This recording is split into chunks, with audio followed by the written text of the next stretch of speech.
Welcome students. আজকের ক্লাসে আমরা আলোচনা করব কার্য ক্ষমতা ও শক্তির শেষ পোর্শন, শক্তির সংরক্ষণ সূত্র। খুব ইম্পর্ট্যান্ট একটা পোর্শন, এটা খুবই ইম্পর্ট্যান্ট একটা পোর্শন, তাই আমাদেরকে খুব ভালোভাবে এটা করতে হবে। শক্তির সংরক্ষণ সূত্র। শক্তির সংরক্ষণ সূত্র বা শক্তির নিত্যতা সূত্রে কি বলা হলো, যে এ মহাবিশ্বে মোট শক্তির পরিমাণ সর্বদাই ধ্রুবক। শক্তিকে এক প্রকার শক্তি থেকে আরেক প্রকার শক্তিতে রূপান্তরিত করা যায়, কিন্তু শক্তিকে সৃষ্টি বা ধ্বংস করা যায় না। এটা ছিল শক্তির নিত্যতা সূত্র। এই মহাবিশ্বে মোট শক্তির পরিমাণ সর্বদাই ধ্রুবক। শক্তিকে এক প্রকার শক্তি থেকে আরেক প্রকার শক্তিতে রূপান্তরিত করা যায়, কিন্তু শক্তিকে সৃষ্টি বা ধ্বংস করা যায় না। একইভাবে যান্ত্রিক শক্তির নিত্যতা সূত্র। যান্ত্রিক শক্তির সংরক্ষণ সূত্র। এক্ষেত্রে বলা হলো যে কোনো একটা বস্তুর মোট যান্ত্রিক শক্তির পরিমাণ সর্বদাই ধ্রুবক। এক প্রকার যান্ত্রিক শক্তিকে আরেক প্রকার যান্ত্রিক শক্তিতে রূপান্তরিত করা যায়, কিন্তু যান্ত্রিক শক্তির সৃষ্টি বা ধ্বংস করা যায় না। মানে কোনো একটা বস্তুর যান্ত্রিক শক্তির পরিমাণ সর্বদাই ধ্রুবক। যান্ত্রিক শক্তির নিত্যতা সূত্রে এটাই বলা হলো। আচ্ছা, যান্ত্রিক শক্তি বলতে আমরা কি বুঝি? যান্ত্রিক শক্তি সমান স্থিতিশক্তি প্লাস গতিশক্তি। স্থিতিশক্তি ক প্রকার? স্থিতিশক্তিকে দেখেছিলাম আমরা দুই প্রকার। একটা হচ্ছে স্থিতিস্থাপক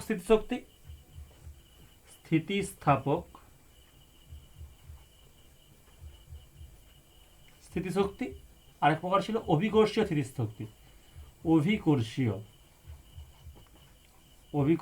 স্থিতিশক্তি। ওকে, তবে কোনো একটা বস্তুর মধ্যে যদি আমরা বল প্রয়োগ করে তার বিকৃতি ঘটে, তবে আমরা স্থিতিস্থাপক স্থিতিশক্তির কথা ভাববো।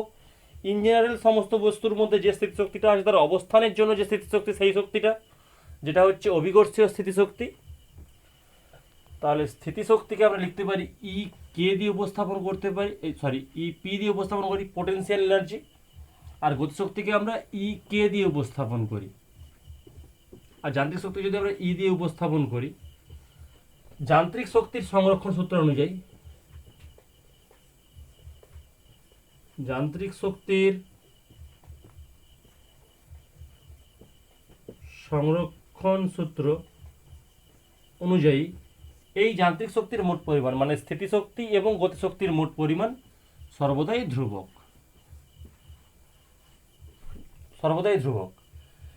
আচ্ছা, এটা বললে তো হবে না, আমাদেরকে যাচাই করে দেখে নিতে হবে যে তথ্যটা ঠিক কিনা। আমাদের সিলেবাসে যেটা আছে যে অবাধে পতনশীল কোনো বস্তুর ক্ষেত্রে অবাধে পতনশীল কোনো বস্তুর ক্ষেত্রে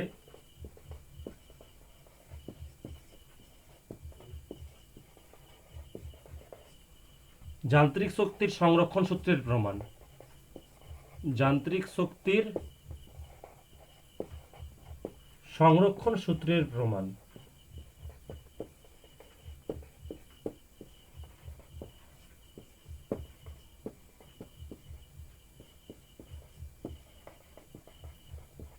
অবাধে পতনশীল বস্তু মানে কোনো একটা নির্দিষ্ট উচ্চতা থেকে কোনো একটা বস্তুকে অভিকর্ষজ বলের অধীনে ছেড়ে দেওয়া হলো, মানে অভিকর্ষজ ত্বরণ নিয়ে সে নিচের দিকে পড়তে থাকবে।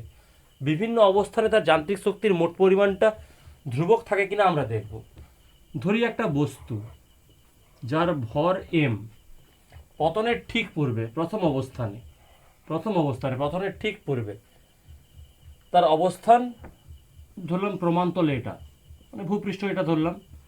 এখান থেকে এটার উচ্চতা এইচ, এই ডিস্টেন্সটা হলো এইচ। পতনরত অবস্থায় কোনো একটা জায়গায় এ ধরলাম যে ডি পরিমাণ দূরত্ব অতিক্রম করে আসছে। তাহলে এর এই মুহূর্তে অবস্থাটা হচ্ছে এইচ মাইনাস ডি, এটা সেকেন্ড পজিশন। আর থার্ড পজিশন ঠিক যখন সে ভূমি স্পর্শ করছে, ঠিক আছে, ভূমি স্পর্শ করার মুহূর্তে তার অবস্থান। তাহলে দেখি তিনটি অবস্থানের যান্ত্রিক শক্তির মোট পরিমাণ কি হয়। প্রথম অবস্থানে পতনের ঠিক পূর্বে 1 নম্বর অবস্থান কি? পতনের ঠিক পূর্বে, ঠিক পূর্বে দেখো বস্তুটার ভর এম, ভর ইকুয়াল টু এম, উচ্চতা এইচ। এখনো পতন শুরু হয়নি, তার মানে তার বেগ কিছুই নেই, তাহলে বেগ শূন্য, বেগ সমান শূন্য। তাহলে স্থিতিশক্তি কত হবে?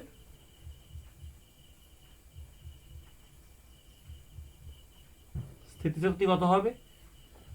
mgh অবস্থানের জন্য ভর ইন্টু অভিকর্ষ ত্বরণ ইন্টু উচ্চতা mgh, E K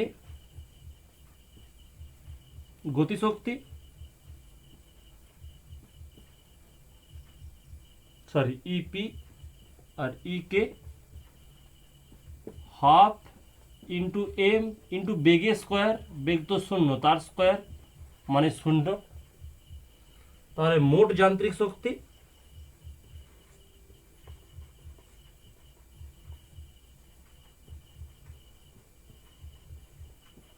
E equal to কি হবে? E P plus E K MGH plus 0 equal to MGH. তাহলে আমরা দেখলাম পতনের ঠিক আগের মুহূর্তে তার মোট স্থিতিশক্তির পরিমাণ ছিল এমজিএইচ। আমরা দেখব পতনরত অবস্থায় কোনো অবস্থানে তার যা মোট যান্ত্রিক শক্তির পরিমাণ এমজিএইচ হয় কিনা, বা পতনের মানে ঠিক ভূমি স্পর্শ করার মুহূর্তে তার যান্ত্রিক শক্তির পরিমাণ এমজিএইচ হয় কিনা আমরা দেখে নেব। তাহলে প্রথম অবস্থানে মোট যান্ত্রিক শক্তির পরিমাণটা আমরা নির্ণয় করলাম। নেক্সট, আচ্ছা বস্তুর ভরটা তো আমরা লিখে রেখে দিই সবসময়, তো একই, এটা বস্তুর ভর সমান আমরা এম ধরে নিয়েছি। দ্বিতীয় অবস্থান, দ্বিতীয় অবস্থানটা কি? পতনরত অবস্থায় কোনো অবস্থানে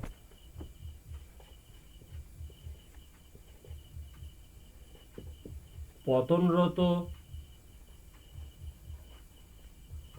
অবস্থায় যে কোনো অবস্থানে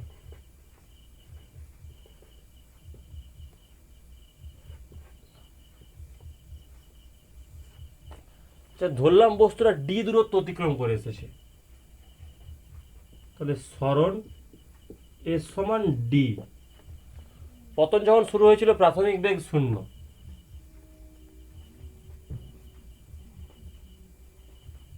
প্রাথমিক বেগ সমান শূন্য।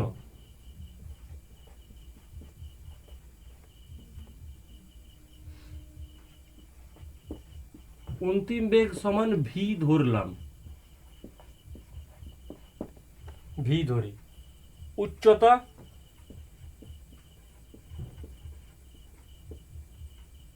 সমান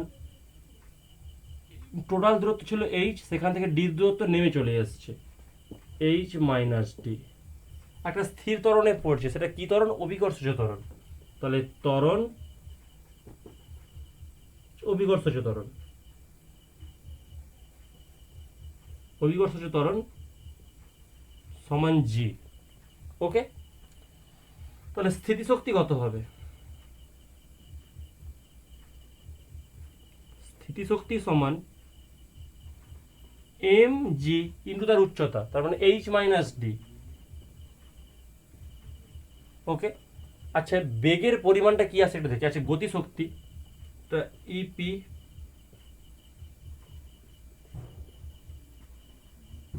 গতিশক্তি ই K equal to half M তার বেগ ভি, তাহলে ভি স্কোয়ার। আচ্ছা এই ভি স্কোয়ারটাকে আমরা কোনোভাবে ডিরাইভ করতে পারি কিনা দেখি। আমরা বল ও গতি চ্যাপ্টারে জেনেছিলাম একটা সম্পর্ক, যে অন্তিম বেগের স্কোয়ার ভি স্কোয়ার সমান প্রাথমিক বেগের square u square plus 2 s, মানে 2 ইন্টু সরণ ইন্টু ত্বরণ ইন্টু তার সরণ, মানে যে দূরত্ব সে অতিক্রম করে হয়েছে, এখানে এটাই তার সরণ। তাহলে ত্বরণকে 2g, আর এসেছে কত দূরত্ব, ডি দূরত্ব। তাহলে ভি স্কোয়ার সমান আমরা কি পাচ্ছি, 2g/d। যেহেতু সম্পর্কটা লিখে দিবে, আমরা জানি ভি স্কোয়ার সমান ইউ স্কোয়ার প্লাস 2as। এটা বলগতিবিদ্যার সমীকরণ, যার প্রত্যেকটা যে টার্মগুলো তাকে আর ইন্ট্রোডিউস করার দরকার নেই, কারণ প্রত্যেকটা প্রচলিত অর্থে ব্যবহার করা হয়েছে। Okay, equal to half m into আছে ভি স্কোয়ার সমান পেলাম 2gd, এই মানটা এখানে বসিয়ে দিতে পারি, 2gd লিখতে পারো, ভি স্কোয়ারের মান বসিয়ে পাই, ভি স্কোয়ারের মান বসিয়ে পাই 2 mgd। তাহলে মোট যান্ত্রিক শক্তি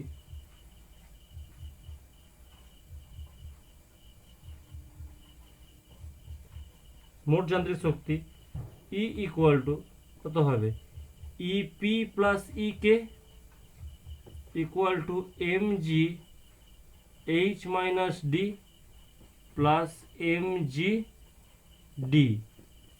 হিসেব করে একটু দেখি, mgh minus mgd plus mgd, তাহলে minus mgd plus mgd cancel করলাম, থাকলো কত, mgh, আরে বা সরি mgh। ওয়াও, 1 নম্বর পজিশনে দেখেছিলাম mgh, এখানে গতিশীল অবস্থায় সেখানেও দেখলাম মোট যান্ত্রিক শক্তির পরিমাণ পেয়ে গেলাম কত, mgh।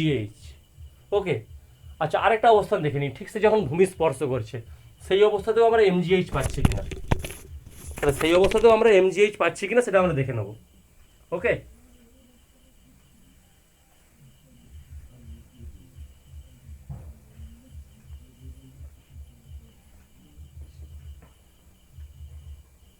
তিন, ভূমি স্পর্শ করার ঠিক আগের মুহূর্তে, আচ্ছা ভূমি স্পর্শ করার মুহূর্তে দেখি, ভূমি স্পর্শ করার মুহূর্তে, ভূমি স্পর্শ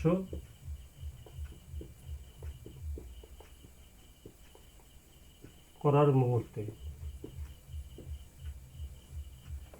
সেক্ষেত্রে তার উচ্চতা আর থাকবে না, এই দূরত্বে সে অতিক্রম করে চলে আসছে, তাহলে উচ্চতা সমান 0। বেগ, আগের বেগটাকে আমরা ভি লিখেছিলাম, এখন নিশ্চয়ই বেগ একই থাকবে না, নতুন টার্ম নিলাম, ভি ড্যাশ দিয়ে লিখলাম, ভি ড্যাশ লিখলাম।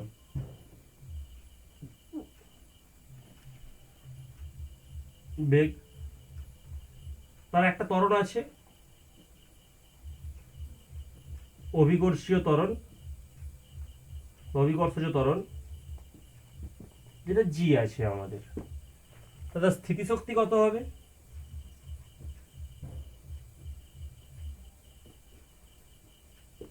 শক্তি সমান mgh, বস্তুর ভর m, EP equal to mg into উচ্চতা 0, তাহলে স্থিতিশক্তি হয়ে গেল 0। আর গতিশক্তি,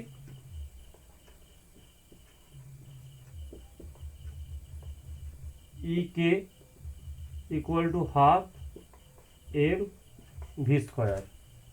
এবার এখান থেকে আমরা ভি স্কোয়ারকে ক্যালকুলেট করি, দেখি ভি স্কোয়ার বলতে ভি ড্যাশ তার স্কোয়ার, এখানে যে বিটা ভি স্কোয়ার ভি ড্যাশ ধরেছি, সম্পর্কটা কী ছিল, v square equal to u square plus 2as, অন্তিম বেগ এখানে ভি ড্যাশ ধরেছে, ভি ড্যাশের স্কোয়ার সমান ভি ড্যাশের স্কোয়ার ইকুয়াল টু ইউ, প্রাথমিক বেগ তো 0ই ছিল, 0 স্কোয়ার প্লাস 2, ত্বরণ হচ্ছে অভিকর্ষজ ত্বরণ, জি, কি দূরত্ব সে অতিক্রম করে এসেছে, এইচ দূরত্ব, এই দূরত্ব সে অতিক্রম করে এসেছে, তাহলে এইচ, ভি ড্যাশের স্কোয়ার ইকুয়াল টু হলো 2gh।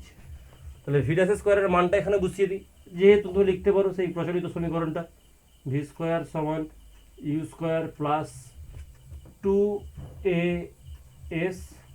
ওকে, ভি ড্যাশ স্কোয়ারের মানটা বসিয়ে তুমি কীভাবে, গতিশক্তি সমান হাফ এম ইন্টু 2gh, 2 কেটে দিলে পাচ্ছি আমরা mgh। তাহলে মোট যান্ত্রিক শক্তি, মোট যান্ত্রিক শক্তি E equal to EP plus EK, স্থিতিশক্তি প্লাস গতিশক্তি, 0 plus mgh equal to mgh। Wow, তিনটি অবস্থানেও দেখলাম তার স্থিতিশক্তির মোট পরিমাণটা একই আসছে, মোট পরিমাণটা একই।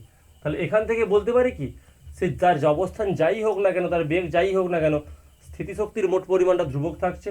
তার মানে অবাধে পতনশীল যে কোনো বস্তুর ক্ষেত্রে, অবাধে পতনশীল কোনো বস্তুর ক্ষেত্রে যান্ত্রিক শক্তির মোট পরিমাণটা সর্বদাই সংরক্ষিত থাকছে বা ধ্রুবক থাকছে। তাহলে এখান থেকে লিখতে পারি, অতএব 1, 2 ও 3 নম্বর থেকে পাই, 1, 2 ও 3 নম্বর থেকে পাই অবাধে পতনশীল বস্তু কোনো বস্তুর ক্ষেত্রে যান্ত্রিক শক্তির মোট পরিমাণ সর্বদাই ধ্রুবক। অবাধে পতনশীল